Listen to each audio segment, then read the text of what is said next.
KBR news కి స్వాగతం. Telugu Desam party రాష్ట్ర కార్యనిర్వాహక కార్యదర్శి చంద్రబాబు కృష్ణమ్మ కమిటీ గ్రామంలో పర్యటన. ఈ నెల 30న జనసేన కీలక సమావేశం.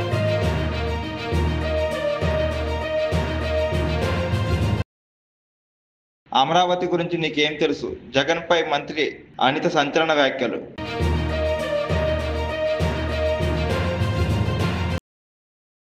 There's only one product in the world. Johnson & Johnson sells for 28 lakhs. We can sell it for 2.5 lakhs. Totally developed in IT research park. If the heart doesn't develop, this is a totally implantable artificial heart pump. This can function for 20 years. The heart rate which is made by heart sells at $100,000, 20 lakhs. The client is selling at around 15 lakhs. If you need all the animal studies in Parliament, only a small capital comes out. And where is that animal studies in Parliament, including the cataract. We hope to finish GST studies in the next 3-4 months. And this is the first quarter next year they have to join the question.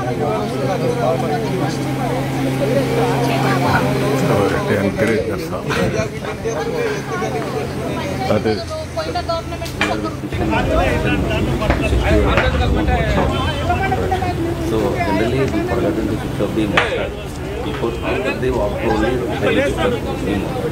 So in India it will automatically switch on and off the motor based on the water level, and it's India's first patented and starter based water level control system. No electronics, no sensors, completely indigenous product.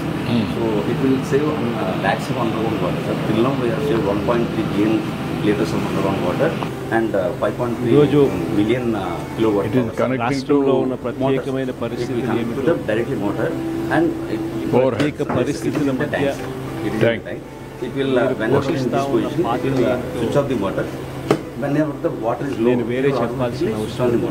So we will secure the underground water. So by installing few 1 lakh units in Andhra Pradesh, you can save 10.95 billion liters of పెద్దన్న పాత్ర ఎవరైనా what is the cost? So 5,800 to 6,800, sir. It's come up with the starter controllers. It's electromechanical. Starter the product. దానివల్ల ఏంటంటే కోరకపోతే 4,000 rupees దేవుడైనా కూడా వరమివ్వడం అన్నట్టుగా petition వేయకపోతే న్యాయస్థానంలో మీరు నిలబడకపోతే న్యాయం కూడా దక్కే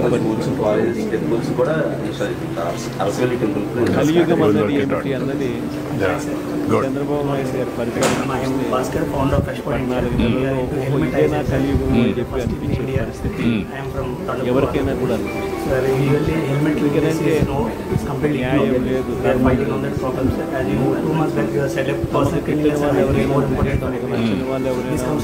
వ్యతిరేకంగా స్వరం వినిపించే వాళ్ళు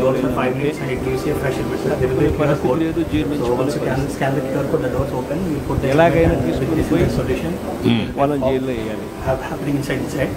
ఎలాగైనా తీసుకుని పోయి వాళ్ళని చిత్రహింసలు ఎలాగైనా కూడా వాళ్ళ అనే ఒక నీచమైన సంస్కృతి ఈరోజు జైల్లో పెట్టడము అని అంటే అవన్నీ తెలిసి ఏ తప్పు చేయకపోయినా కూడా బురద వేసి తప్పు చేసేది దానికోసం దొంగ సాక్ష్యాలను కేవలం వీళ్ళు పెట్టే ప్రలోభాలు వీళ్ళు పెట్టే భయం ఇలాంటి న్యాయం గట్టిగా నిలబడి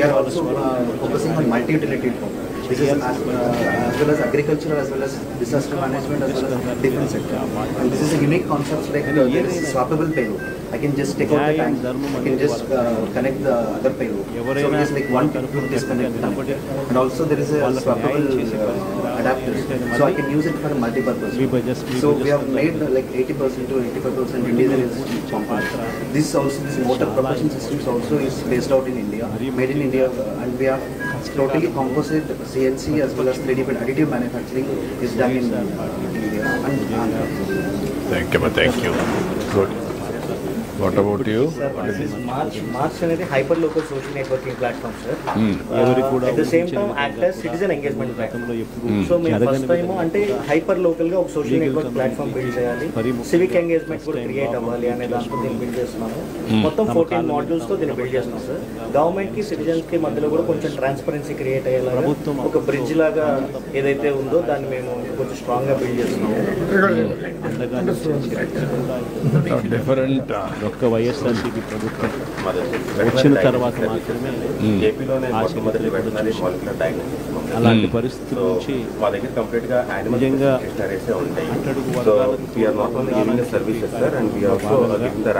ఏకంగా జీపీలు ఏజీపీల నియామకంలో కూడా ఏకంగా 52% ఇచ్చి అట్టడుగు వర్గాలకు కూడా మంచి చేయాలి అని చెప్పి ఆలోచన చేసిన పరిస్థితులు కూడా గతంలో ఎప్పుడు యూస్ కేసెస్ అప్పుడు కూడా జరిగింది. You can explain use case what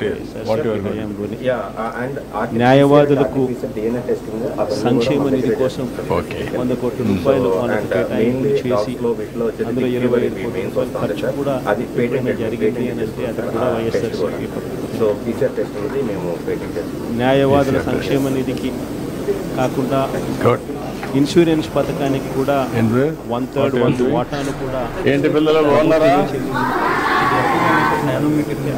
కూర్చుంటారా? ఇవన్నీ కూడా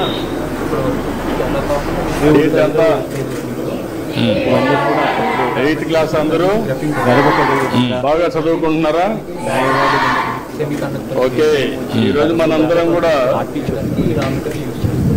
మీ సోషల్ సైన్స్ అంతా కూడా మీకు ఒక అవగాహన ఉంది, అవునా కాదా? మీ టీచర్ బాగా చెప్తున్నాడా? ఓకే, ఈ సంవత్సరం మీరంతా కూడా 8వ తరగతిలో సోషల్ సైన్స్ చదువుకుంటున్నారు. ఇప్పుడు మనం ఈరోజు ఒక పని చేద్దాం. సిద్ధంగా ఉన్నారా? అందరూ అటెన్షన్ లో ఉన్నారా? వేరే ఎక్కడ ఆలోచనలు ఉన్నాయా? మళ్ళా నేను చెప్పగలుగుతారా? నేను చెప్పింది యాజ్ ఇట్ ఈజ్ మీరు చెప్పాలి, సరేనా?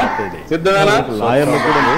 ఓకే, మొదటి టాపిక్ సూపర్ 6 సూపర్ 7 అనేది ఎవరన్నా హోంవర్క్ చేసుకొని వచ్చారా? చదువుకున్నారా? చదువుకున్నారా ఈ సబ్జెక్ట్? అయితే నేను బ్రీఫ్ గా చెప్తాను. చెప్పిన తర్వాత మీరు ఏదైనా అడిగితే సమాధానం కూడా చెప్పాలి. చెప్తారు కదా? ఓకే, మొదటి సబ్జెక్ట్ వచ్చి మనకు వనరులు. వనరుల గురించి మనకు ఒక చిన్న కథ.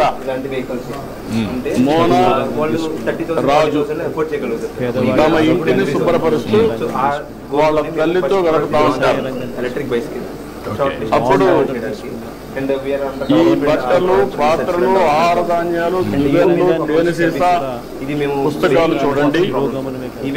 వీటిలో ప్రతి ఒక్క దానికి ఉపయోగం ఉంటుంది అనింది. ఎవరు? మోనా చెప్పింది. అందుకే అవి ముఖ్యమైనవి.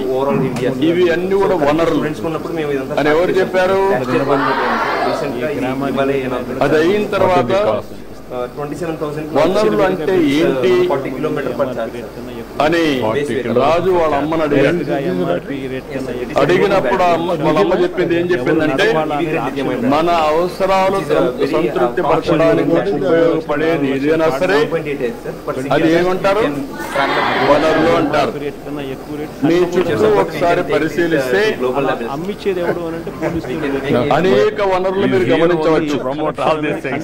తాగేదానికి ఏం కావాలంటాం? తాగినప్పుడు దాహం వేసింది ఏం చేస్తారు మీరు? వాటర్ తాగుతారు. తాగినప్పుడు దాన్ని ఏమంటారు? అదే సమయంలో మీ పాఠశాల అయిపోయింది, ఇంటికి పోవాలి. దేంట్లో పోతారు మీరు? బస్సులో పోతారు. దాన్ని ఏమంటాం? వనరులు అంటాం.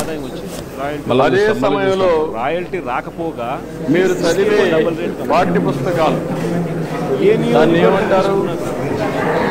ఎందుకు వనరు అంటున్నారు? ఉపయోగపడుతుంది కాబట్టి.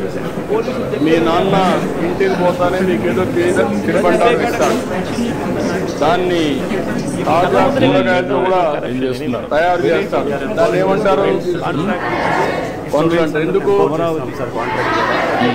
ఉపయోగపడుతుంది? నీరు, విద్యుత్, అదే మరిగా బస్సు, కూరగాయలు, పాఠ్య పుస్తకం, ఇవన్నీ కూడా వనరులు. ఇవన్నీ కూడా తయారు చేసినప్పుడు నేరుగా కానీ వస్తువులతో తయారు చేస్తారు. అవునా కాదా అని అడుగుతున్నా మిమ్మల్ని. ఇది రావడానికి తయారు చేసే అన్ని కూడా వనరులే. అవునా కాదా? కాబట్టి ఏదైనా ఒక వస్తువు వనరులుగా ఏ విధంగా మారుతుంది అని రాజుకు అనుమానం వస్తుంది. రాజుకు అనుమానం వస్తే వాటికి విలువ ఉన్నప్పుడే వస్తువులు ఉపయోగం ఉన్నప్పుడే వనరులు అనుకుంటాం. ఉపయోగం లేకపోతే మనం అది వనరులుగా పరిగణించాం. అవునా కాదా? అంటే విలువ ఉంటేనే వనరులు, విలువ లేకపోతే అది వనరులు కాదనేది మన అభిప్రాయం. అవునా కాదా? అంటే ఈ రోజు మనం గుర్తుపెట్టుకోవాల్సింది విలువ అంటే వినియోగ అర్హత, ఉపయోగం ఉండాలి విలువ అంటే. అవునా కాదా? అదే సమయంలో మీరు ఒకటి గుర్తుపెట్టుకోవాలి, లోహాలు ఉంటాయి, ఇవన్నీ నేను ఎక్కడ కూడా కొన్ని విలువ కలిగి ఉంటాయి. మీరు ఇంకా చదువుకుంటా ఉంటే, నాలెడ్జ్ పెంచుకుంటూ పోతే మీకు అనేక విషయాలు తెలుస్తూ ఉంటాయి. ఈరోజు రాళ్ళు రెప్పలు ఉంటాయి, అందంగా ఉంటాయి, దానికి విలువ ఉండకపోవచ్చు. కానీ రెండు కూడా ముఖ్యమైనటివి. మానవ సహజ వనరులు ఇంకొక విధంగా అవసరాలు తీరుస్తాయి. ఇప్పుడు రాయి ఉంది, మీకు ఉపయోగపడదు, కానీ రాయి వల్ల ఏమవుతుంది? కంకర తీస్తారు, అక్కడ కూడా ఉపయోగపడుతుంది. ఈ విధంగా వనరులు.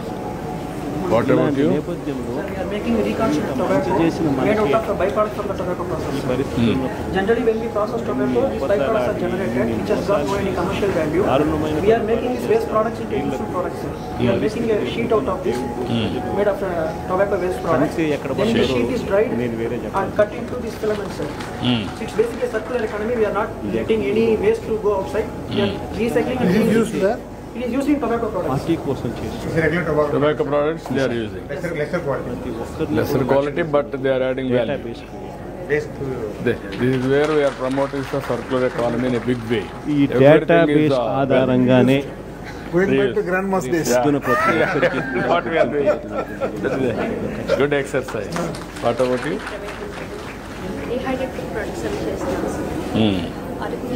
పసుపు, జింజర్ గ్యాదర్ చేస్తాం. రాష్ట్ర వ్యాప్తంగా రాబోయే రోజుల్లో Bring a border. నెక్స్ట్ 1 వీక్లో ginger powder, ginger raw material collect చేసి దాంట్లో కూడా జీరో ప్రిజర్వేటివ్స్ యాడ్ చేయకుండా సీనియర్ లాయర్లు అందరూ This is a natural product again, sir. అవుతున్నారు. No తయారీ కార్యక్రమం additives, nothing. రాష్ట్ర Natural. వ్యాప్తంగా From Araku, zero. కార్యకర్తకి ఎవరైనా పసుపు, జింజర్ అరకు నుంచి గ్యాదర్ చేస్తాం. ఎక్కడ అన్యాయం జరిగింది Karnataka and app Hyderabad download చేసుకుని తన పేరు, తనకి ఏం అన్యాయం జరిగింది, Total తనకు organic. ఎవరి వల్ల అన్యాయం జరిగింది, Wa- ఆ అధికారి banana ఆ what you అధికారి agree? హోదా ఏమిటి, ఫైబర్ మొత్తం చేస్తున్నాం సార్. నీకు జరిగిన అన్యాయం ఏంటి, For what? ఆటోమేటిక్గా మన డిజిటల్ లైబ్రరీకి వచ్చిన తర్వాత రేపు పొద్దున మనం అధికారంలోకి వచ్చిన తర్వాత This is a big అందరి మీద exercise I am doing. రేపు పొద్దున జగన్ 2లో Even ఎవడెవడైతే PM అన్యాయం told me. చేసినాడు, Banana. ఎవడెవడైతే అధికారి Then తన big అధికారాన్ని దుర్వినియోగం We are చేశాడు, having a huge. ఎవడెవడైతే నమస్కారం అండి. అన్యాయంగా మనుషుల్ని జనసేన చిత్రహింస పార్టీ పెట్టారు, వాళ్ళందరినీ కూడా రాష్ట్ర రాజకీయాల్లో పొద్దున చట్టం మీద నిలబడతాం.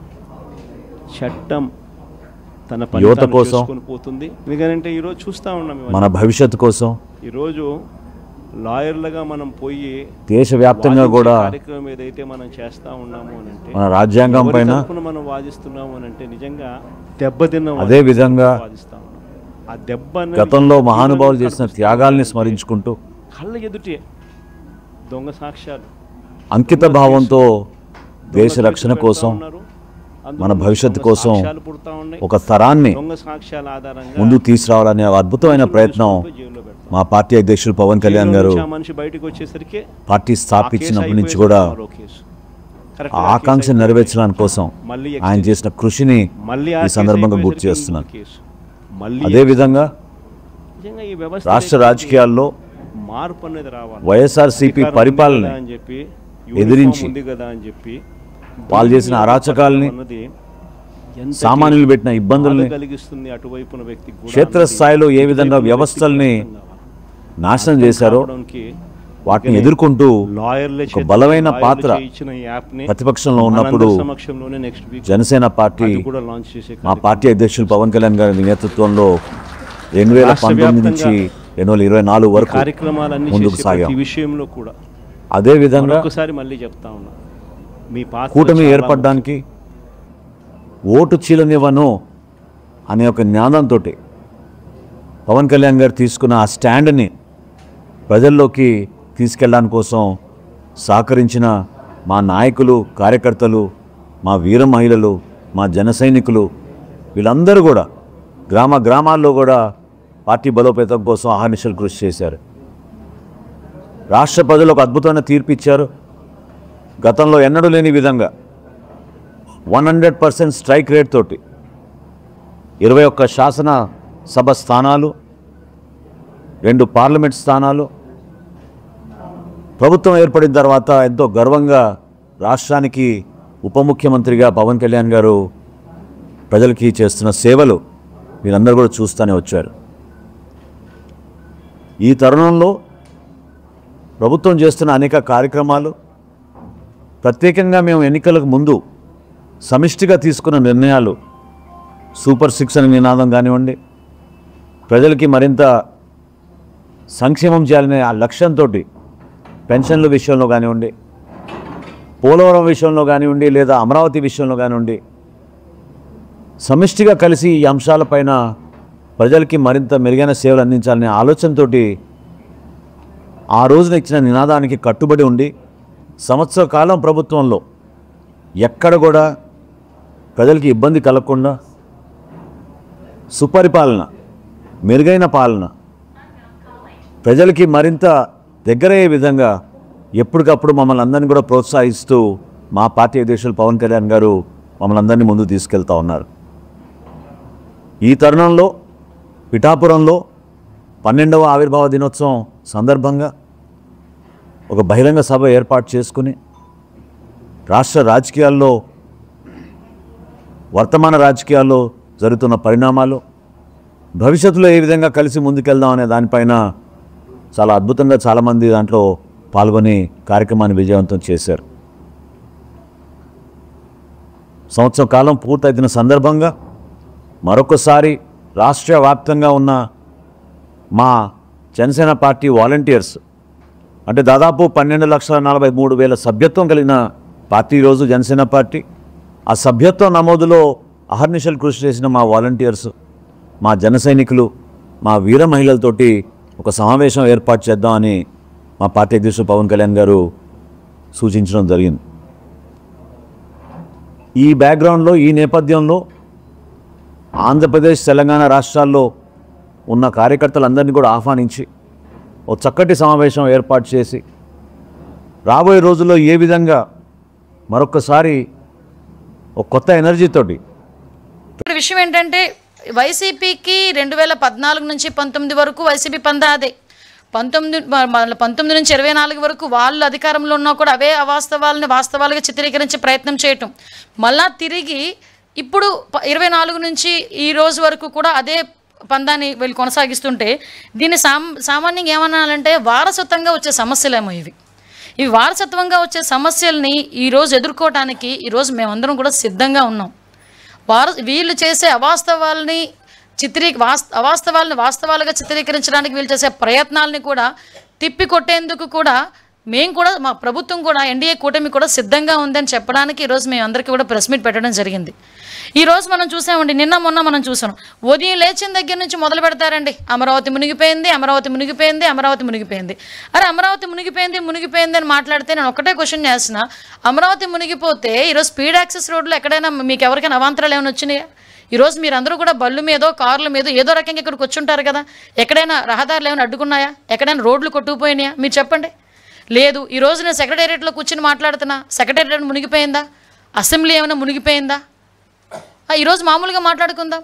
ఈరోజు ఎక్కడ ఇప్పుడు అమరావతి కట్టడాలు కట్టుతున్న సమయంలో పునాది తీసుకునేటప్పుడు కొన్ని నీళ్లు చేరుతాయి. ఇప్పుడు వర్షాకాలం వర్షం పడక ఏం పడుతుందండి? వర్షం పడితే నీళ్ళు రాక ఏమొస్తాయండి? నీళ్ళు వచ్చినప్పుడు పునాదులు తీసినప్పుడు నీళ్ళు ఉంటగా నీళ్ళు ఆ పునాదుల్లోని కానీ ఆ చిన్న చిన్న గోతుల్లో కానీ నీళ్ళు రాకపోతే ఏమొస్తాయండి? 10 నుంచి 20 సెంటీమీటర్లు వర్షం పడేటప్పుడు నీళ్లు స్టాగ్నెంట్ అవ్వవా ఒక దగ్గర? దాన్ని బూచీగా చూపించి ఏకంగా ఈ క్వాంటమ్ వ్యాలీ దగ్గర అంత నీరు వచ్చేసిందని వైసీపీ మీడియాల్లోని, వైసీపీ సోషల్ మీడియాస్లోని కొంతమంది చేత అబద్ధపు ప్రచారాలు. ఇతగాడెవడో సిద్ధార్థి సుభాష్ చంద్రబోస్ అంట, ఒకే ఒక్క వర్షం అమరావతి జలమయం. ఎక్కడి నుంచి పేపర్ తీసుకొచ్చి ఈరోజు ఆ ఫోటోలు పెడతారంటే నాకు అర్థం కాదు. ఈరోజు ఇలాంటివి సోషల్ మీడియాలో వేసి దీని గురించి అమరావతి కోసం 3 రిజర్వాయర్లు ఎందుకు, అమరావతిని ఒక రిజర్వాయర్గా కడితే పోలే, ఈ మూడు పంటల పండనేల రిజర్వాయర్లు నీళ్లు పుష్కలంగా ఉండే కదా. అంటే ఇలాంటి ఒక రకమైన నెగిటివ్ యాంగిల్లో ప్రొజెక్ట్ చేయటం ఇది ఒక్కటే కాదండి. ఇలాగా ఒక మూకుమ్ముడిగా అమరావతి మీద దాడి చేశారు.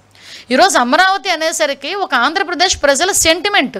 ఆ అమరావతి రాజధానిగా ఉండాలని మహిళా రైతులు బయటకు వచ్చి సుమారుగా 5 సంవత్సరాలు పోరాటం చేసిన విషయం మర్చిపోయారా ఈ సోషల్ మీడియా బ్యాచ్? 5 సంవత్సరాల పాటు అమరావతిని రాజధానిగా కాదు 3 రాజధానులని జగన్మోహన్ రెడ్డి మాట్లాడితే అమరావతి సెంటిమెంట్ మాకు ఇక్కడ అమరావతి రాజధానిగా కొనసాగాలి అని కొన్ని వేల మంది మహిళా రైతులు ఆ రోజు బయటకు వచ్చి, లక్షలాది మందిగా బయటకు వచ్చి ఒక పక్క పాదయాత్రలు చేసి ఈరోజు అమరావతిని సాధించుకునే పరిస్థితి. అటువంటి అమరావతి మీద మళ్ళీ బురద చల్లటం. ఈరోజు అమరావతి కట్టడానికి సెంట్రల్ గవర్నమెంట్ కూడా సపోర్ట్ చేసి ఫండ్ తీసుకొచ్చుకొని మనం అన్నీ కూడా అమరావతిలో ప్రతిదీ కూడా నిర్మాణం చేసుకోవాలని చెప్పి ఇటుక పేర్చుకుంటూ ఒకటి ముందుకెళ్తుంటే గౌరవ ముఖ్యమంత్రి గారు ఈరోజు అది చూసి ఓర్వలేక ఈరోజు అమరావతి మీద దుష్ప్రచారం చేయడానికి అమరావతి మునిగిపోతుంది, అమరావతిలో వాటర్ అన్నీ కూడా ఎవడో మాటలు రాస్తాడు, వాళ్ళు పొన్నూరు వైపు మలిచేశారని చెప్పేసి ఒకటి రాస్తాడు. అంటే అమరావతి మునిగిపోకుండా ఉండడానికి ఇంకొక డైవర్ట్ చేశారు. వీళ్ళ ఏదో వచ్చి కాలువలు తవ్వినట్టు, వీళ్ళ సిచ్యువేషన్లో వచ్చి కూర్చొని మాట్లాడినట్టు, అంటే ఏదో పేపరు పెన్ను ఉంది, కీప్యాడ్ ఉంది, మొబైల్ ఉంది, మా నచ్చినట్టు రాసుకుంటామంటే ఎలా అవుతుంది? మేము ఇలాంటి వాళ్ళ మీద కేసు పెట్టకూడదా? ఈరోజు ప్రజల్లో ఒక రకమైన ఆందోళన కలగదా? ఒక రకమైన అలజడి ఉండదా? ఒక రకమైన అభద్రతా భావం క్రియేట్ అవ్వదా? ఈరోజు నేనే చెప్తున్నాను, ఈరోజు మీరందరూ వచ్చున్నారు ఇక్కడికి, మీరందరూ ఎక్కడ కూడా బోట్లోనే రాలేదు.